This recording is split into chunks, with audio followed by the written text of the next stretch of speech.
రాయలసీమ ప్రాంత ప్రయోజనాలను సీఎం చంద్రబాబు పనంగా పెట్టారని వైసీపీ నేతలు మండిపడ్డారు. కూటమి ప్రభుత్వం రాయలసీమ లిఫ్ట్ ఇరిగేషన్ ప్రాజెక్టు పనులను నిలిపివేయడంపై వైఎస్ఆర్సీపీ పోరుబాటు పట్టింది. కర్నూలు జిల్లాలోని పోతిరెడ్డిపాడు హెడ్ రెగ్యులేటర్ సాక్షిగా చలో పోతిరెడ్డిపాడు కార్యక్రమం చేపట్టింది. ఈ సందర్భంగా వైఎస్ఆర్సీపీ నేతలు ప్రభుత్వంపై విమర్శలు గుప్పించారు. ఈ పోరాటం కేవలం ఆరంభం మాత్రమేనని, సీమ ప్రయోజనాల కోసం మెడలు వంచైనా సరే ప్రాజెక్టును సాధించుకుంటామని వారు హెచ్చరించారు. 1.5 కోట్ల మంది రాయలసీమ వాసుల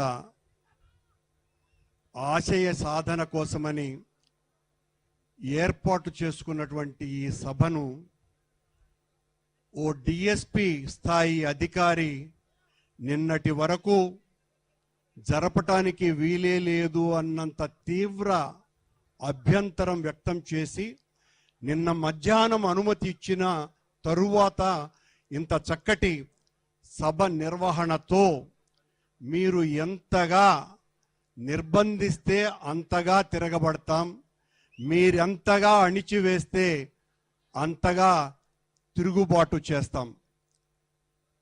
రాయలసీమ నీటి వనరుల కోసమని మన నాయకుడు జగన్మోహన్ రెడ్డి గారు తీసుకువచ్చినటువంటి ఒక అద్భుతమైనటువంటి పథకం, ఆ పథకాన్ని తన శిష్యుడి ద్వారా సర్వనాశనం చేయటానికి పూనుకున్న ముఖ్యమంత్రి చంద్రబాబు నాయుడు. కొంతమంది శాసనసభ్యులు కూడా, రాయలసీమ ప్రాంత శాసనసభ్యులు ప్రెస్ కాన్ఫరెన్స్లు ప్రెస్ మీట్లు పెడుతున్నారు. చూసింటారు కదా, అందరూ చూసినారా?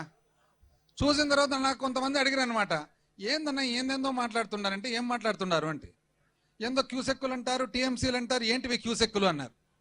కరెక్టే, వాళ్ళు ఇష్టాంతరానికి మాట్లాడతారు, వాళ్ళకి బాగా అలవాటు అయింది. తమ్మిని బమ్మి బమ్మిని తమ్మి చేసేది వాళ్ళకి బాగా శక్తి వాళ్ళకి. ఎందుకంటే లడ్డు సంగతి చూసినాం కదా, చూసినారు కదా లడ్డు సంగతి. అట్లా లడ్డునే అబద్ధాలుగా మాట్లాడే తోళ్ళు వాళ్లకు రాయలసీమ ఎత్తిపోతల పథకం అనేది ఒక ఏమన్నా చిన్న విషయం అది. అయితే సింపుల్గా అందరికి అర్థం కావాలంటే, ఒకటి, రాయలసీమ ప్రాంతానికి నీళ్ళు ఎక్కడి నుంచి రావాలా? నీళ్ళంతా ఉండేది రాయలసీమ ప్రాంతంలో, నీళ్ళంతా తీసుకుపోయేది తెలంగాణ వాసులు. వాళ్ళకేమో 800 అడుగుల దాకా నీళ్లు తోడుకోవచ్చు, మనం 840 అడుగులకే దాన్ని నిలిపేయాల. అందుకే జగన్మోహన్ రెడ్డి గారు వచ్చిన తర్వాత ఆలోచన చేసి ఒక ధైర్యంగా ఒక నిర్ణయం చేసి 800 అడుగులకే ఈ ఎత్తిపోతల పథకాన్ని ప్రారంభించారు. దురదృష్టం అప్పుడు కరోనాలో 2 సంవత్సరాలు పోయింది. ఆ తర్వాత మనం అనుకోకుండా అధికారం కోల్పోయాం. ఈరోజు ఆ ప్రాజెక్టును నిలిపేయడం జరిగింది. ఆ ప్రాజెక్టు నిలిచిపోతే హంద్రీనివాకు నీళ్లు రావు, కేసీ కెనాల్కు నీళ్లు రావు, మనకు అన్నిటికంటే గడికోట రిజర్వాయర్కు వీటన్నిటికీ ఈరోజు నీళ్లు తీసుకుపోతా ఉండే గాలేరు నగిరి కాలువకు నీళ్లు రావు. రాయలసీమకు నీళ్లకు సంబంధించినంత వరకు ఒక ఇన్సూరెన్స్ లాగా ఉంటుంది. ఇది రాయలసీమ ఒక్కటి కాదు, రాష్ట్ర ప్రయోజనాలకు సంబంధించింది. ఉత్తరాంధ్రలో వంశధార ప్రాజెక్టు టేకప్ చేసిన, గోదావరి జిల్లాలో పోలవరం టేకప్ చేసిన, రాయలసీమలో మన నికర జలాల కోసం మనం ఇక్కడ పోరాటం చేసి సాధించుకున్నా, లేదా నికర జలాలకు సంబంధించిన ప్రాజెక్టులు వాడకానికి ప్రాజెక్టులు కట్టిన, ఇవన్నీ రాష్ట్ర ప్రయోజనాల్లో భాగం. నీటి ప్రయోజనాలకు సంబంధించి అంతకుముందు ఉమ్మడి ఆంధ్రప్రదేశ్లో, తెలంగాణలో జరిగిన అది ఆంధ్రప్రదేశ్ మొత్తానికి ప్రయోజనం. నీళ్లు, రైతు, వ్యవసాయం, ఈ 3 ఎక్కడ బాగున్నా ఆ ఒక్క జిల్లానో ఆ ఒక్క తాలూకానో కాదు, మొత్తం రాష్ట్రం బాగుంటుంది.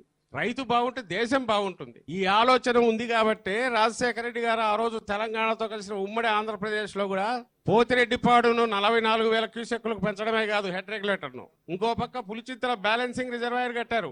ఎందుకంటే ఆ కింద నీళ్లు నిలవడానికి ప్లేస్ ఎక్కడ లేదు. సాగర్లో వదిలితే నేరుగా సముద్రంలోకి పోతాయి. ప్రకాశం బ్యారేజ్లో పట్టేది 2 టీఎంసీలో 3 టీఎంసీలో పడతాయేమో. సో మిగిలినవని సముద్రంలో కలవాల్సిందే.